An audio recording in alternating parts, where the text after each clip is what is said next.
Do you have family members who have told you that you can't be Christian and vote Democrat, or you can't be Christian and vote for politicians that are pro-choice? Have your relationships suffered in the past few years because of politics and who you're voting for or who you're not voting for? Are you tired of hearing about Christianity in the political sphere? Well, you're in the right place. You're going to get all your questions, or at least most of them, answered right here on Unfolding Wings, the podcast for you young adults seeking to explore how to live faithfully in such a complicated world. I am the Holy Pastor.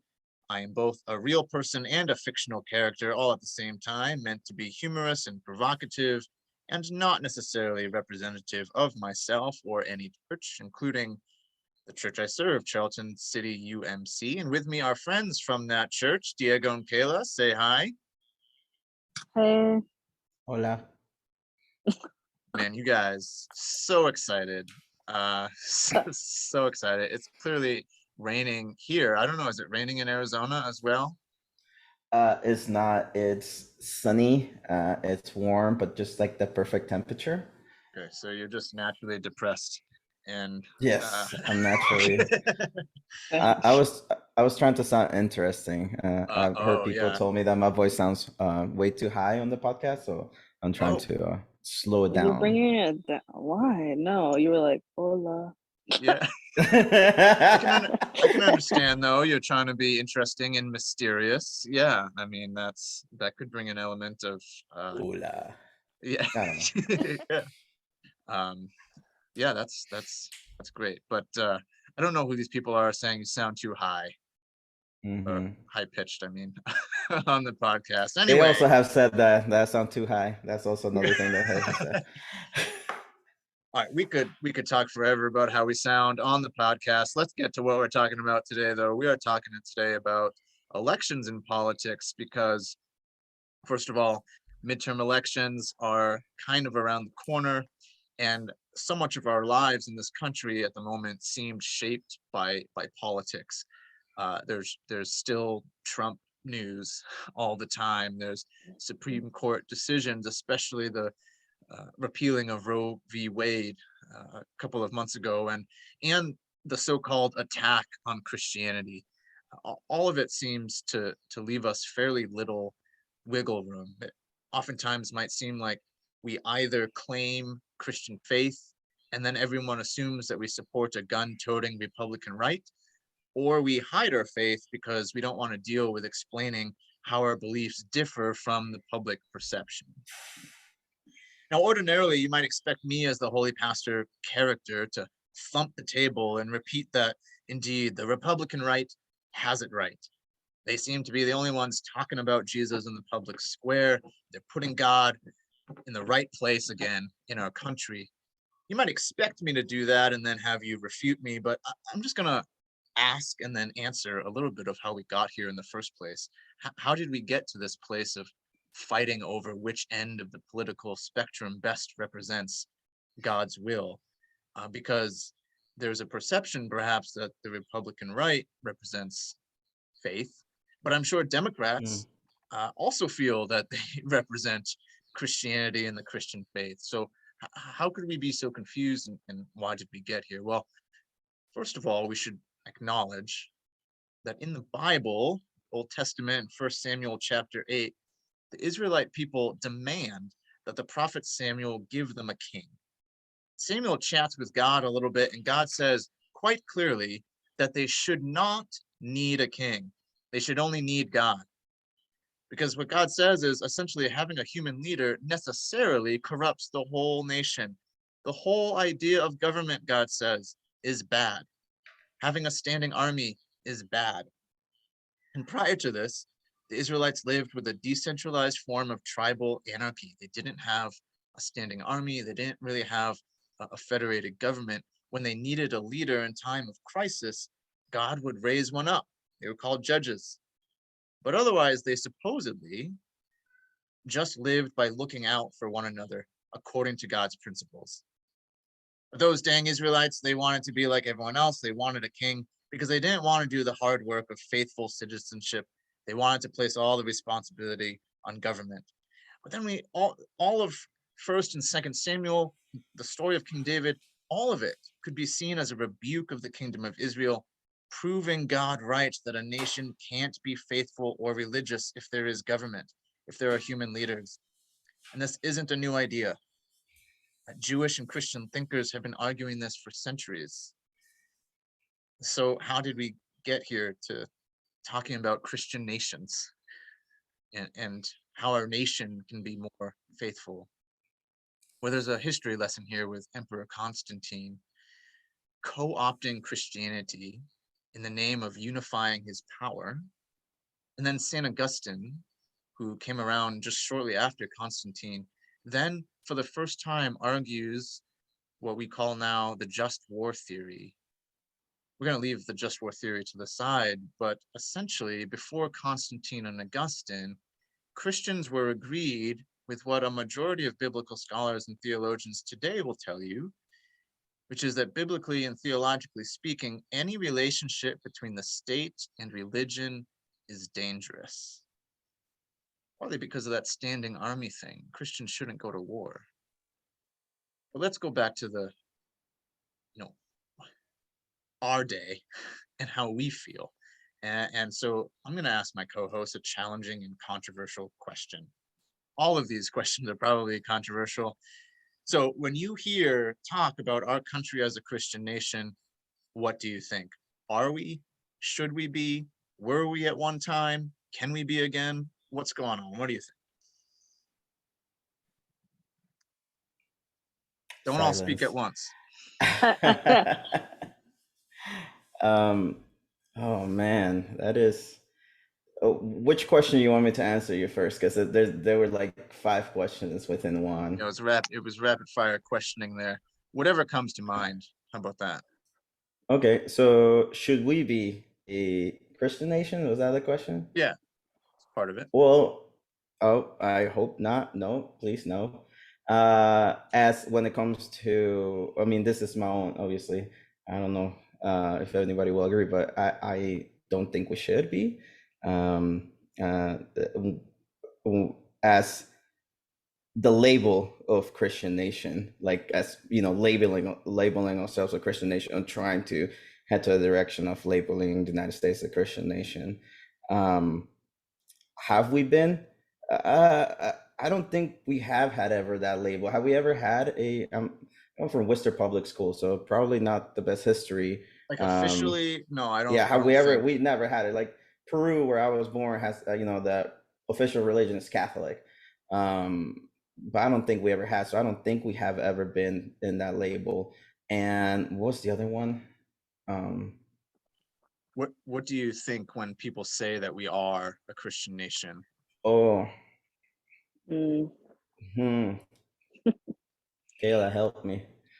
It's such a hard question to answer because, like, are we?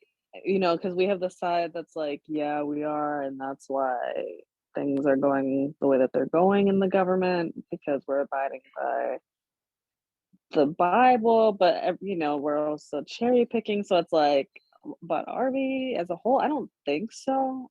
I think that we give ourselves, or there's a lot of people that have this false, I guess, or misleading idea that we're a Christian nation and we're not. It's under the guise of calling it Christianity, but it's not.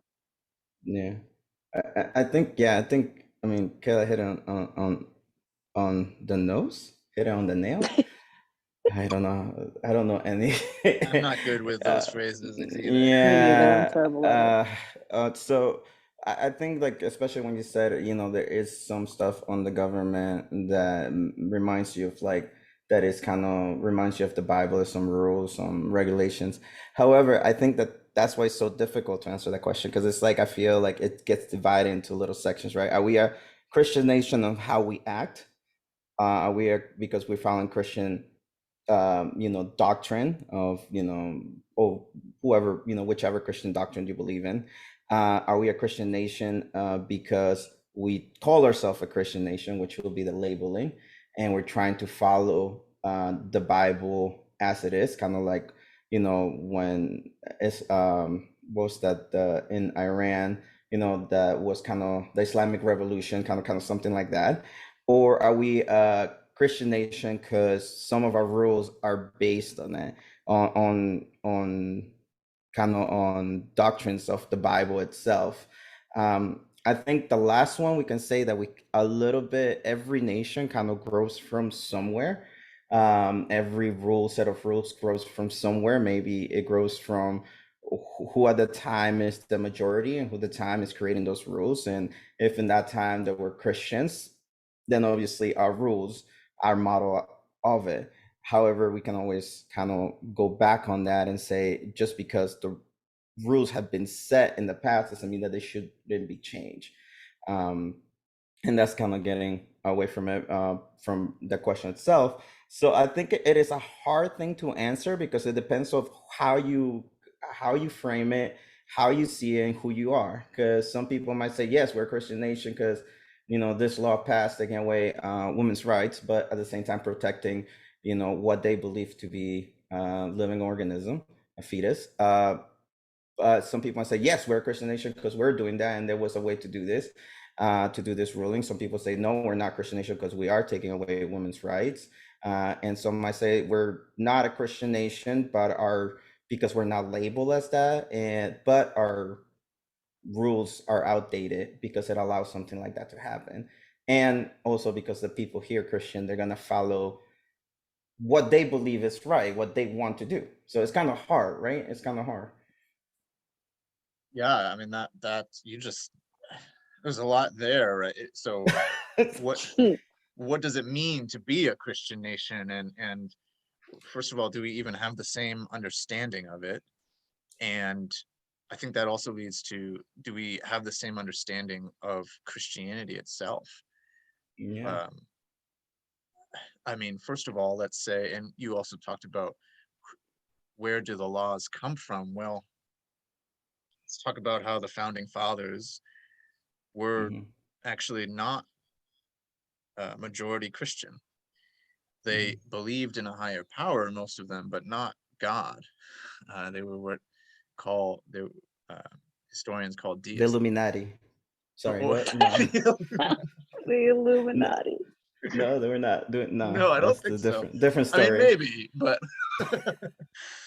um, so and Thomas Jefferson rewrote the Bible to take out all of the miracles, to take out the resurrection. Right? So even those who kind of followed Jesus, they followed him as a person who was wise and not as someone that they believed in necessarily. So there's that, and Hmm. also um, one of the very few commands in the Bible that clearly continues from the Old Testament to the New Testament is to care for the alien, right? The foreigner, the immigrant.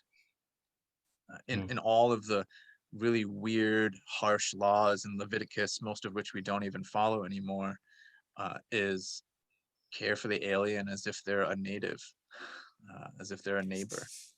And that, So pretty much what you're telling me, Pastor John. Sorry to interrupt, but I'm just thinking. Do you mean that E.T. is a Christian movie? yeah, absolutely. I actually have never seen ET.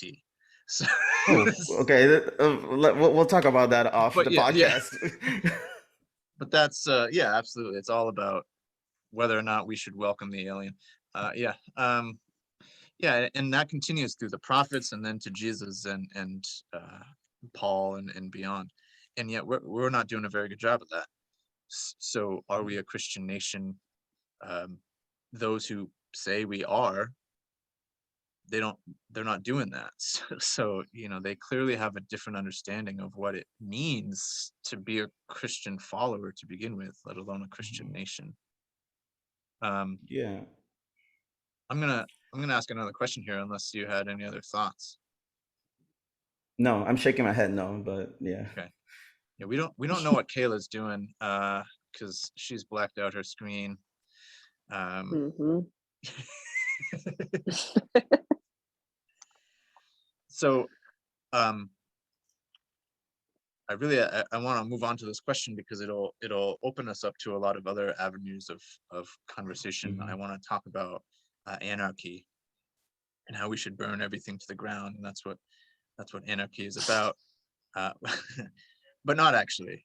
So not in the Christian tradition. There is a long Christian tradition of what's now called Christian anarchy, advocating that we should essentially do what God says we should have been doing in First Samuel. So it's called Christian anarchy.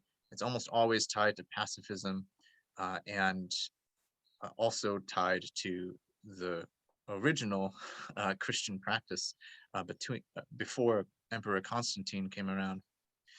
So it also has biblical roots in many of Jesus's comments. And let's not forget that Jesus had 0 positive words for those in power. He could have established a kingdom on earth, but he chose not to, which itself is a comment on any attempts to create a Christian nation.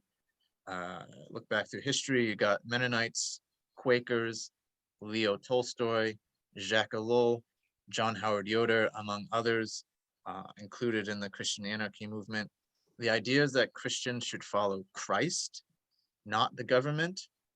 So Christians just live according to their own principles and ignore whatever constitutions and laws, taxes, expectations, and loyalties that countries try to impose. I think that sounds right in many ways, rather than saying God and country, or even God then country. It's just God, right? I mean, if we believe in God, then that means he is our creator, that means God is our king, and nothing else should really matter. So that's one thing to consider. And then there's H. Richard Niebuhr, who wrote a book called Christ and Culture, in which he detailed different ways of faithfully engaging culture, which can be applied to politics as well. And one of those ways is just not to engage culture or politics. You try to ignore them. A couple of other options I'll highlight. One includes engaging with culture and politics, but acknowledging that the culture will always be fallen and sinful. So you just put your hope in your own salvation and do the best you can practically in the world. And another one is that Christ calls us to use politics to transform culture, to make the world more like the kingdom of God. So where do you guys fall? And where do you think Christians should be on that kind of spectrum of what theologians have said we should do? Mm. Yeah, these are hard questions I'm throwing at you But today. these are really hard. I knew this was gonna be a hard topic to talk about anyway. Do you want to take this first, Kayla? No, you got this. Okay, well, it says where you fall. It's not where we fall. So we got both answer this. Well, I don't have family listen to this podcast, so let me start by saying, no, just kidding. That is the thing, though, right? We know that there are people out there who are going to be furious with something that we say. So that's why this is really hard. I think, yeah. You know what? I think that where do I fall when it comes to trans? Is it like there's so much? Hold on, let me think about it. Christ and culture. I think I fall into politics, using politics and other means to transfer culture to be more like the kingdom of God. With that being said, it is very different to me what the kingdom of God is than to others.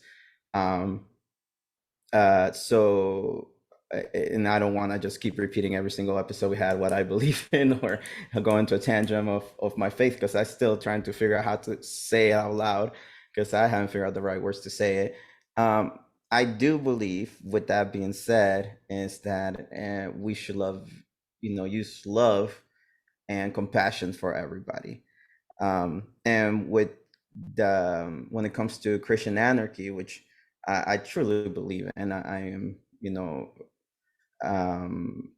wouldn't call myself a Christian anarchist, because I just don't know enough of it to be able to call myself that. But one thing I always have done since I have memory of is go against people in power, and that means leadership also in the church. I think it's really hard to do that. I For some reason when I was a kid, maybe it's my ADHD, maybe it's my dyslexia, who knows? Maybe it's something else that they haven't been diagnosed yet.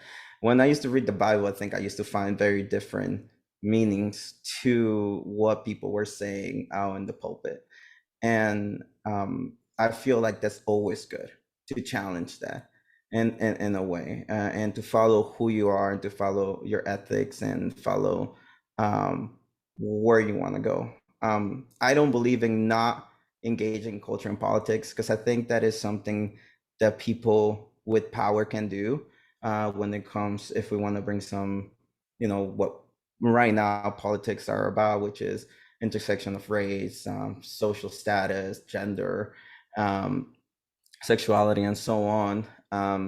I think when you are somebody that falls in a category of where you have no power, if you're, Black, Hispanic, if you're a woman, if you're part LGBTQI plus, if you have Native American, I think you cannot not engage with culture and politics, because you're engaging with culture and politics every day.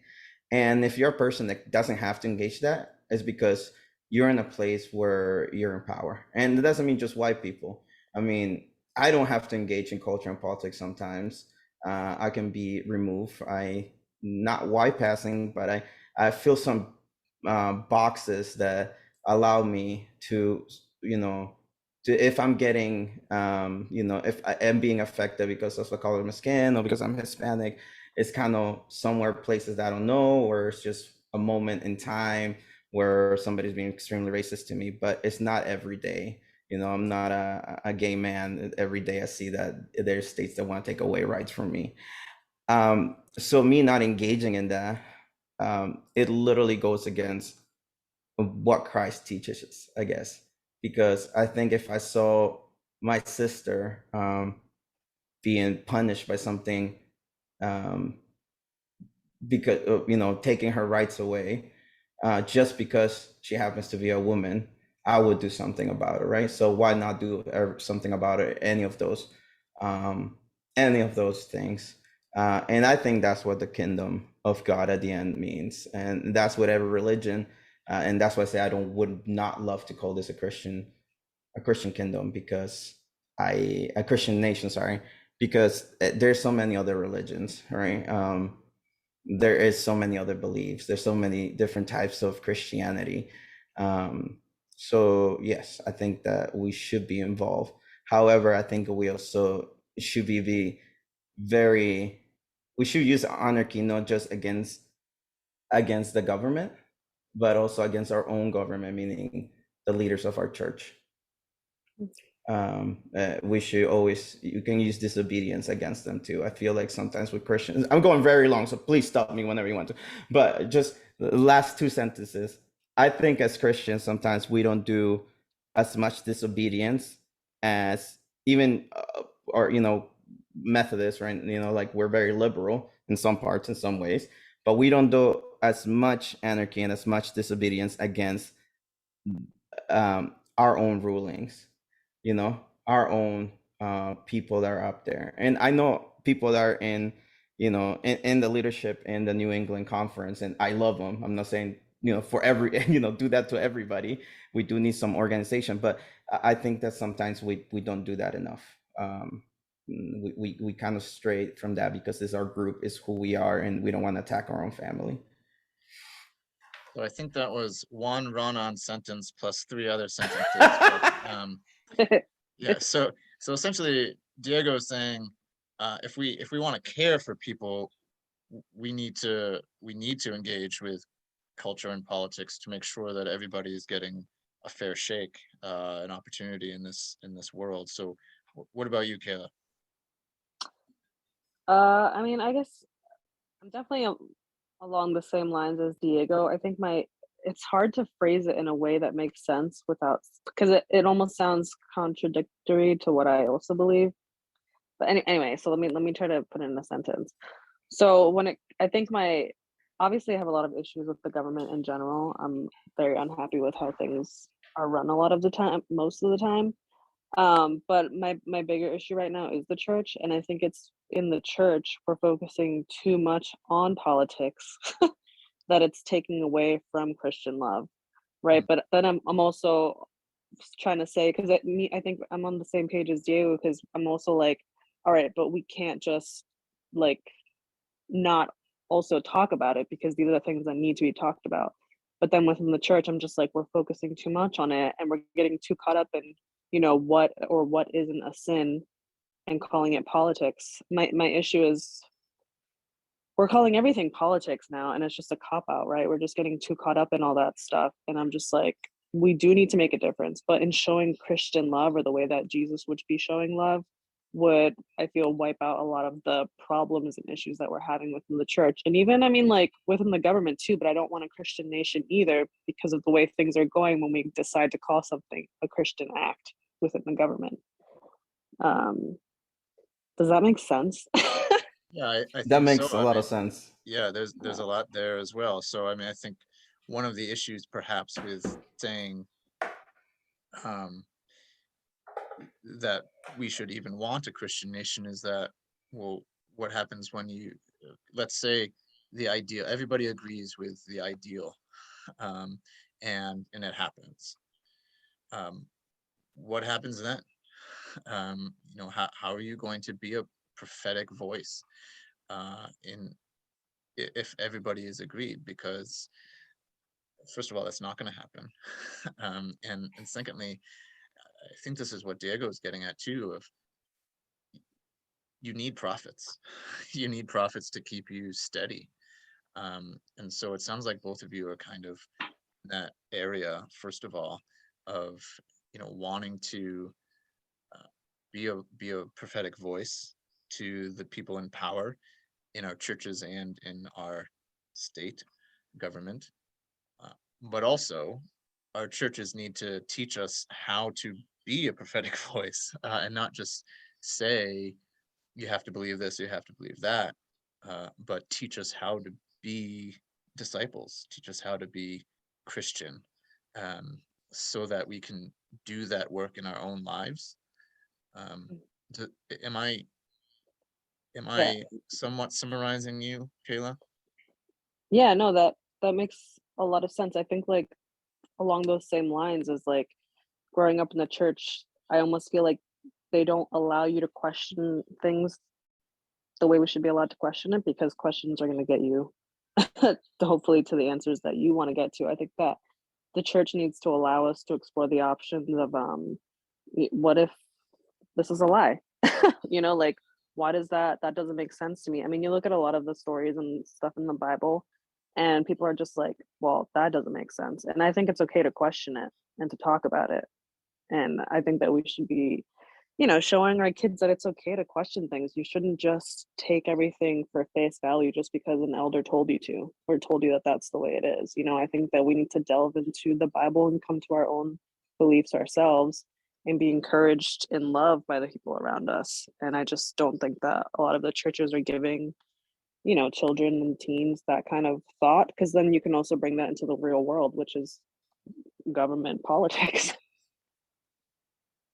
Yeah. One of the questions I was gonna ask at some point is how do we take care of our mental and spiritual health in the midst of it all, especially in relation to churches and other Christians? And the reason I was going to ask that question is because I think oftentimes, well, everybody I think in the church wants us wants those who are preaching to preach against evils, injustices in the world, wherever we see it, because that's part of learning how to be good is to preach against evil and injustice. But then if you stand up and preach against certain principles, then the response is, well, we should keep politics out of the pulpit, right? If Yeah. you Mhm. preach a certain way, then you're no good. You don't get it. You're uh, you're destroying Christianity then rather than trying to restore it. And it can be really hard. Um, you know, I always say take abortion, for instance, even before they're, Mm. I don't want to keep saying repealing. There's a past tense. Is it repellation? Is that the past tense of repeal? What, Repellent? Uh, I that's for don't know. mosquitoes. But um, It's talking about how like Repealed. yeah, repealed. I don't know. Yeah, but it's not Hey, more you so. both of you guys spoke English from birth. You guys should Yeah. know this. False. Didn't learn English till I went to school. No, Whatever that seems the, like a That it's personal not I the don't know problem. past that word. tense, it's like the past perfect or something, which is a tense. Anyway, so the Mm. repellation, if that's a word, of Roe v. Wade, um, I would always say, look, uh, I almost don't care whether you are pro-life or pro-choice, because if we just end the conversation there, if we just vote for people who are agree with us, pro-choice, pro-life, and are happy if they pass laws either allowing abortion or um, uh, making it illegal, what are we doing about the mothers or the couples that are pregnant and they don't want to be, or they want to be but they don't know how they're going to pay for the child, they don't know how they're going to care for the child, or the mother who had a child but they're really sick. What are we Mhm. doing to care for these people before the birth and after the birth, right? If all we care about is either allowing or not allowing the birth to happen, and then we don't care for the people who are in the middle of it, then both sides, I think, are unchristian. Uh, And and I think that's what you guys are getting at, in a way of like transcending this, just what should you believe, what should we not believe, but how do Mm. we have compassion towards one another in the midst of all of these things? Am I hearing you guys right? yeah, Yeah, yeah. Uh, I yeah. was just Oh, gonna. go ahead. Mm, I was just gonna say really quickly, like the whole conversation about pro-life, pro-choice. That it really does piss me off because people like to say that they're pro-life, but there's like little asterisks next to it. I'm pro-life, and I'm just like, okay, so what exactly are you doing though about all these lives that need help? Not just like the unborn ones, but like the ones that are already born. Hmm. How pro-life are you? Are you really pro-life? Yeah, and I think like abortion should be a whole issue, a whole nother what's it called? Podcast episode where we need more women than just us. But more women than just me, like one person, because I think that is an issue that like many other issues that probably women have a more to say about it than we do. Um, yeah, with Kayla, I think the pro-life, pro-choice, pro-life. I mean, they picked their own name. I don't think is the right name to call it. Um, Mhm. I'm not gonna read the whole quote because it's really long. But if you guys have any chance to look up Dave Barnhart, and I believe he's a Methodist pastor, and he Sure is, talked yeah. about how talk about how the unborn is a convenient group for people to advocate for. If you guys have a chance, I won't read it aloud. It's a whole paragraph, but you got maybe one day when we make the what's it called, the abortion The abortion episode. podcast episode, we'll talk a little bit about it. um yeah, I forgot what we were talking about. I know I got caught up in the abortion part. I was like, Before the so is abortion, that before the abortion. yeah, no, but because he asked the question right after the abortion Oh, what was thing. it? Yeah, what was it? Because I don't remember either. You like ended it with like a question kind of. Oh yeah, was I Um, hearing you guys right of like trying to yeah. transcend, just Mhm. this law or that law, but whatever it is, let's make sure that we have compassion for one another and we're trying to Mm-hmm. care for one another rather than just get our belief or our party's laws set in stone. Yeah, yeah, I remember that. Yeah, it's so it's not hard for me to say what I feel, how we should feel. It's hard to kind of invoke the right words to Hmm. describe it, because there is a difference between keeping church and state separate, right? And there's a difference between advocating for what's right. Um, I think keeping the church and state separate, when we talk about that, it's literally keeping the church and state separate so we don't become um, a government that is run um, by people of religion. I think we have seen that um, in other places. Hot take, Afghanistan, we lost it again against the Taliban, who were in power before we went in 2001.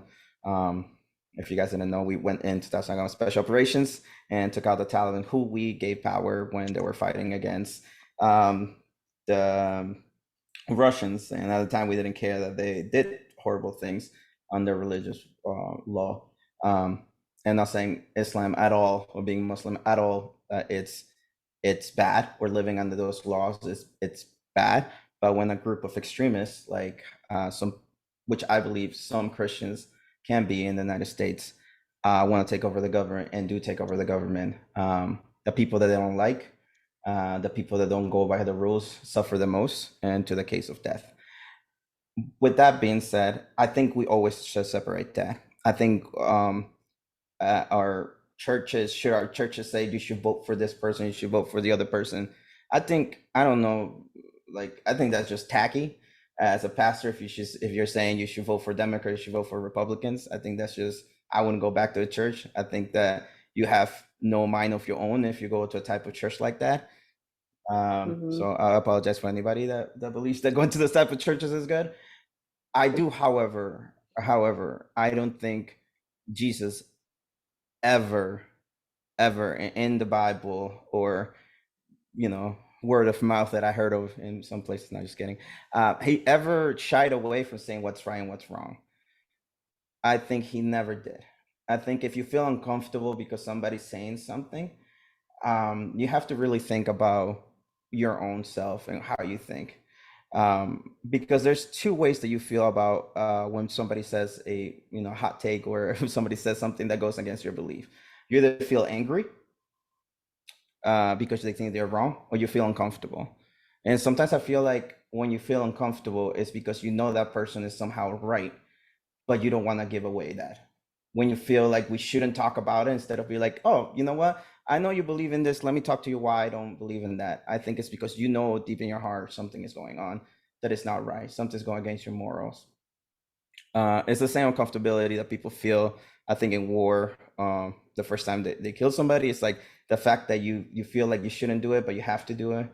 But then it gets, different, and it gets indifferent. I think that's what's happening in this country. This first, like this uncomfortability of going against the grain, and then you start becoming indifferent to it. Um, but I think I don't know where I was going with that. I do think that like we should talk about it. I think that pastors should preach what they believe, their religion, what I believe, denomination, what they believe they are, believe that it's right. You don't have to agree with your pastor on everything they say. They're human as well. You don't have to. You can talk to them later. I think that church should always be a open banquet where we enjoy some food and just talk about how we can make ourselves be more like Christ, believing if either if you even if you believe that Christ is something more than just a person, or if you believe he's just a person that had the right idea. Um, yeah, I have more to say, but I'm gonna stop there.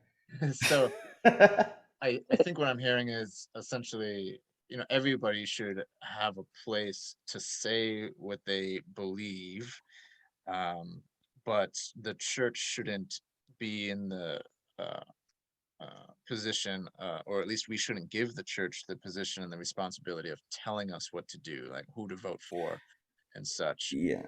But in that case, then, how do we, as a church, as Christians, how do we, try to uh, make the world a better place? How do we try to transform it, and use politics to transform it to be more like the kingdom of God? I mean, do we just vote? Is that all it is? And hopefully our church will, and our pastors will be able to help us learn how to think and how to care for people, but not tell us, what to do.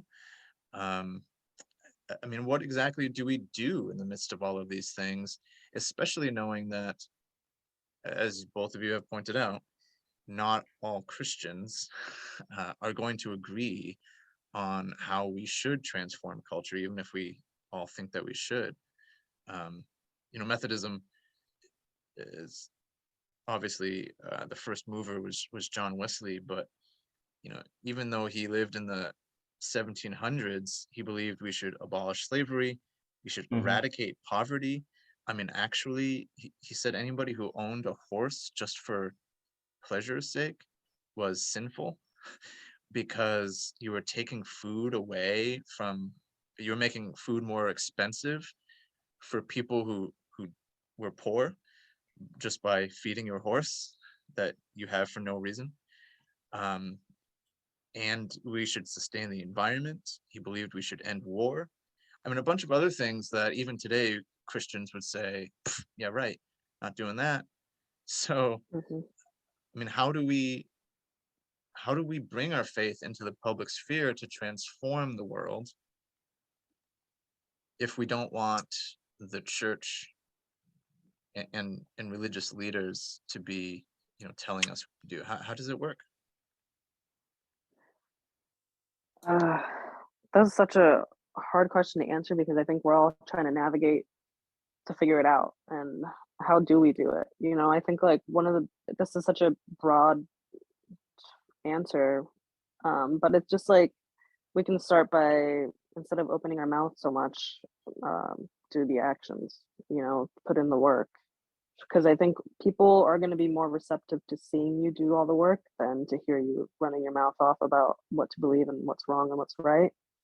I think when people see that you're showing actual compassion and mercy to people and, just being there and helping people, I think that is more, it's easier to swallow for people than if you're like, you really need to be out there doing this, and this is wrong and this is right. People shut down really quickly. But I think when people see you doing the acts, and see how good it feels, then we can start there. I know that's like a really broad answer, but like that's as far as I've gone, to be honest, because it is really hard. How do we do it? Yeah, I actually agree 100%. Yeah, one big thing I think is, uh, you know, it's the big thing is how do we do it without putting churches into politics, right? Because that was like the whole thing of conversation. Majorly because, I mean, if you're a church and you want to make all the people in your church vote for a certain person, then I feel like as a church you should start probably paying taxes, because then maybe you're making it, you are being involved in Yeah. things that have to do with with taxes and all that. So if you're creating a whole pool of people for one specific candidate, first of all, you should look at your pastor. Maybe he has some ties to that candidate too. Then your church will start paying taxes. Second of Especially if the all, pastor is the candidate. yeah, especially has that been probably there's probably places like that. Uh, Second, I agree 100%. Okay, like every question I think we have started with like, oh my God, this is hard. Yeah. Yeah, I think when it's like, how do you people know that you're a Christian, or how do people you're doing good, and how you use politics? I think that if it wasn't badness, if it wasn't something that we're fighting against, um, there wouldn't be Christianity. I think Jesus wouldn't have existed in the form that we know him of, because there would have been nothing to kind of fight against in politics. Because think about, he was kind of fighting against the politics of his own time, against two kind of both the way that people were treated, by the government his time, but also, his his own religions, Yeah. his own religion. I mean, he was Jewish. He didn't know he was a Christian. He didn't call himself Christ. That's He didn't. blasphemy right there. Is it? Oh Oh, yeah. did he call Jesus himself said all Christ? the time. Jesus said, I'm a Christian. Christian? Yeah, I'm a yeah. Christian. Yeah, yeah. Of course. And he always, had a cross around his neck, That's right. which is kind of weird. I mean, anyways, retracting. And so I think that the biggest thing is that we gotta kind of keep going, kind of keep doing our things, like the song, like they'll know that we're Christian by our love. I think that not trying to, oh my God, not trying to get more people mad. But do you guys know about CrossFit? Yeah. Have you guys heard about CrossFit, right? I Yeah. Um, know what it is. yeah, you know what it is. So they say the number one rule of CrossFit is you gotta make sure to tell people you're in CrossFit. Which it's funny because people think it's a new thing, but it's called hit training. It's people what like a lot of people in the military have done for years. Is what a lot of people in the first responders have done for a long time. Um, and I think that you can be either a CrossFitter or you can be a first responder, and which means that you're doing the same things. By one, you're just telling people how good you are at doing those things, and that you're a CrossFitter, and then you're posting it all online. And the other way is just to do it. And I think at the end of the day, the first responders who also practice the same kind of training, if you like, are actually making a difference in the world. So you don't have to say you're Christian to do good, or to be in politics, or try to through politics make life better for others. I think you do good because you want to say you do good because you love people around you, and that comes from being Christian, rather than you do good because you're Christian. Because that just, I mean, to me, that just seems like you're just doing it because you think that's something you have to do, and not coming from your heart. And at the end of the day, when you're teaching your kids, when you're teaching other people about Jesus or the Bible and not, the only thing you're doing is just what I hope to do, especially when I have kids, is just to teach them a way to love others, because there's different ways to love others. I think all the different religions are not wrong. They all come to the end of loving others and doing good for others, and especially lifting those that are down. um, Even religions from the old day that have been taken away because colonialism and all that. But I think at the end of the day, that's what doing through politics is about. It's being involved, like Kayla said, doing more than speaking. And also voting is hard sometimes, and it's hard for people that have to work a lot. It's hard for people that are just have kids and stuff like that, because it is an extra step you have to do in your days. It's hard for people that have depression. So voting is important, and it's not easy. It's important, and becoming involved in your community, using politics in so many different ways, and always, go on protest if you want to, do some disobedience acts if you have to, um, because that I think that's our Christian way in a way, to do disobedience for the cause of love, um, and obviously non-violent disobedience is what I believe in, at least. Well, Yeah. yeah, Martin Luther King Jr. was a protester essentially, Mm-hmm. and Hmm. there were Catholic priests who were brothers, the Berrigan brothers, I believe they were, who also in the civil rights protests. Um, Do you so know who taught Martin Luther King about nonviolence protest? wasn't it Leo Tolstoy? He was Or Quaker. oh, it was Quakers. Okay. No, no, I think is it Leo Tolstoy? No, Maybe. I know King read Tolstoy, Okay. uh, but it might have been a Quaker. It might also have been Gandhi. Uh, Uh, so, oh my God, I'm forgetting. Um, Whatever you say, it's going to need to be short because we are coming to the end of our Sorry. time. And while you I, look that up, okay, do you have any final thoughts, Kayla? No. I don't. I no. I won't ask you guys who you're gonna vote for, because I will tell you right now, anybody that's very liberal, even in the Democratic and very liberal, that's what I'm voting for. uh, all right. I'm sorry, maybe you shouldn't. Do you want me to back it up? No, I Raise mean, that no, flag? we were just talking about how we shouldn't. As long as everyone who's Oh, listening to us, oh, as long oh, as everyone's listening to I'm us not a knows, leader. we're not telling you you need to follow Diego in order to be a Christian. No, you don't have to. Use your own mind, your own I'm also, heart, your own faith. Please fact check everything. many people ask I'm the worst Christian ever, so no, don't follow me. Yeah, I yeah. just, Don't I follow just like, Diego I and like to fact be check hated. as said fact check like Kayla recommends. And there's a whole lot more that we could have talked about with Hmm. elections and politics. I think I want to just emphasize what the kind of the last thing Kayla had said, which was doing more doing. um, Politics is a word from the Latin uh, that essentially means, or no, Greek, sorry, um, refers to the polis, which is the city, and more specifically, the people of the city. So really, politics is supposed to mean doing for the people of the city, like trying to do what's best for the people.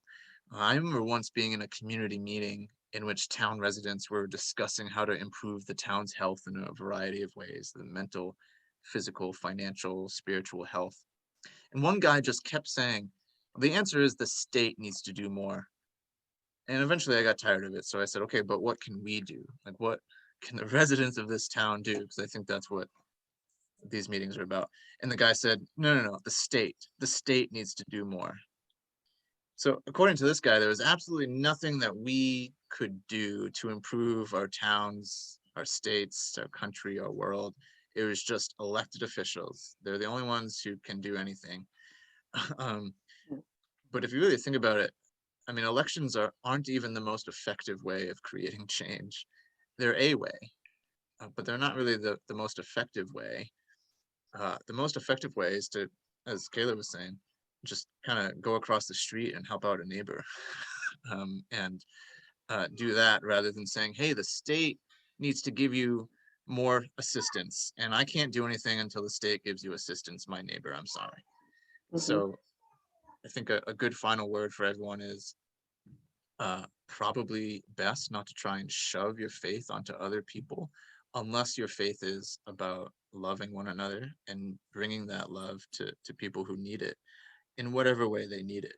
And that's really what our politics should be about, because we're a people of faith, and that's what our faith is. So um, we might do more of this conversation next month because the elections are still 2 months away. Hmm. Or we might wait until the presidential election comes around in like 6 months, is when we're going to start hearing people campaigning for president, probably.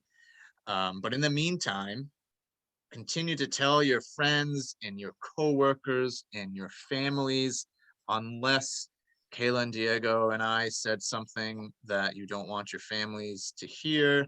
Uh, but tell them about this podcast so that they can join us in asking these meaningful questions, as we all hope to unfold our wings and grow into the faithful people we're supposed to be, and not just the printout people our elders want us to be. New episodes air once a month. You can check us out wherever you get your podcasts.